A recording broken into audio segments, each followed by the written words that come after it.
الفزع كيك أو ماتيلدا كيك، زي ما بتحبوا تسموها سموها.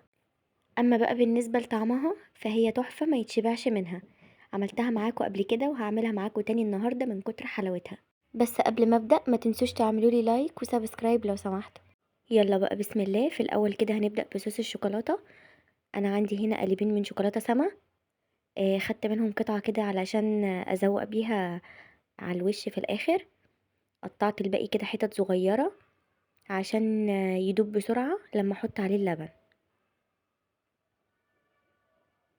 انتوا ممكن تستخدموا اي نوع شوكولاتة بتحبوها. في شوكولاتة كواليتي تارجت برضو حلوة جدا، وفي دريم. اي نوع شوكولاتة بتحبوا تستخدموه استخدموه. دي سعرها كويس وطعمها حلو قوي. بس قطعت كده الشوكولاتة هحط عليها علبتين من القشطة. علبة القشطة دي صغيرة فهستخدم 2. لو علبة كبيرة هتستخدموا واحدة بس. هحط عليهم بقى 1.5 كوباية من اللبن المغلي. لازم اللبن يكون سخن علشان الشوكولاتة تسيح وبرضو القشطة تدوب. هفضل اقلب بقى كويس جدا لحد ما الشوكولاتة تسيح وكتل القشطة تفك. مع التقليب المستمر القشطة هتفك خالص. هغطيها بقى بكيس بلاستيك وادخلها التلاجة. انا بدأت بيها الاول علشان عايزاها تتقل، فهتدخلوها بقى التلاجة مثلا ليلة كاملة. او لو مستعجلين وعايزينها تقيلة هتحطوا 1 كوباية بس من اللبن. نعمل بقى الكيكة. عندي هنا في بولة حطيت 2 كوباية من الدقيق ونص كوباية من الكاكاو الخام. هنخله كده كويس علشان يدخلي هوا في العجينة وعشان لو في اي شوائب. حطيت كمان كده كيس بيكنج باودر. حطيت كمان ذرة كده من الملح اللي هي السنة. هقلب بقى كل الكلام ده كويس عشان يختلطوا مع بعض. هحضر بقى المكونات السايلة. انا المفروض هنا استخدم 3 بيضات، بس اللي كان عندي فيه بيض كبير وبيض صغير فحطيت 2 بيضة كبار و2 بيضة صغيرين. حطيت عليهم 1.25 كوباية من الزيت و1.25 كوباية سكر وكيس فانيليا، وهحط 1 كوباية من اللبن.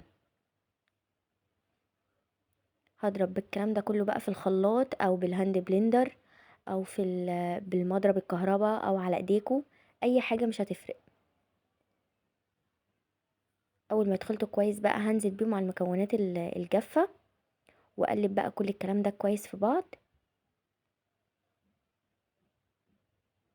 اثناء التقليب كده انا ولعت الفرن عشان يسخن، وحطيت بقى كمان على الكيكه بعد ما خلطت المكونات كلها حطيت نص كوبايه من الميه المغليه. في نوع دقيق بياخد ميه اكتر، فمثلا حضروا جنبكم كوبايه الا ربع كده وضيفوهم بالتدريج، عشان في نوع بياخد نص كوبايه ونوع تاني بياخد كوبايه الا ربع. حطيت بقى الخليط ده في صينيه مدهونه زيت او سمنه، وهدخلها بقى الفرن اللي انا كنت مسخناه على درجه حراره 180 او 190، واسيبها بقى لحد ما تستوي. على حسب الفرن ممكن تاخد ساعة، ساعة الا ربع، ساعة وشوية، على حسب الفرن والحرارة بتاعته. ده بقى شكلها بعد ما خلصت. انا وانا بطلعها من الصينية اتقطعت مني عشان كنت بقطعها وهي سخنة.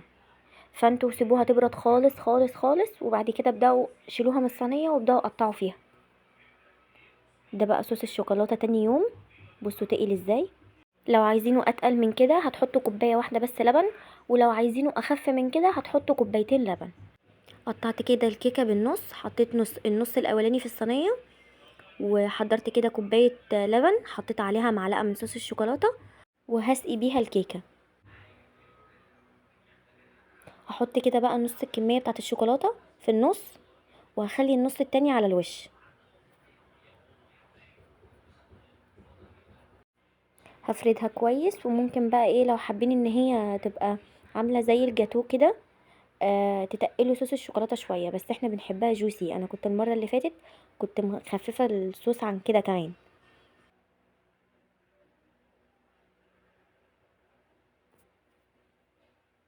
هحط بقى الطبقة التانية، بس انا عشان ما تتقطعش مني وتتهربت قطعت كده الكيكة بالنص، وخدت كل نص حطيته في الصينية.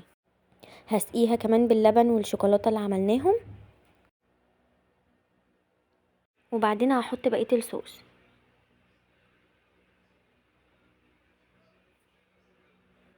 وعلى الوش بقى ممكن تزوقوا باي حاجه. انا كنت شايله قطعه كده من الشوكولاته عشان ازوق بيها، بس ما لقيتهاش، مش عارفه راحت فين. ممكن يكون حد كلها بقى، بس انا ما لقيتهاش. ف زوقوا بقى باي حاجه انتوا تحبوها. وبس كده نبقى عملنا احلى كيكه شوكولاته. جربوها بقى بالطريقه دي وقولوا لي رايكم، ولو عجبتكم ما تنسوش تعملوا لي لايك وسبسكرايب، واستنوني في وصفات تانية كتير.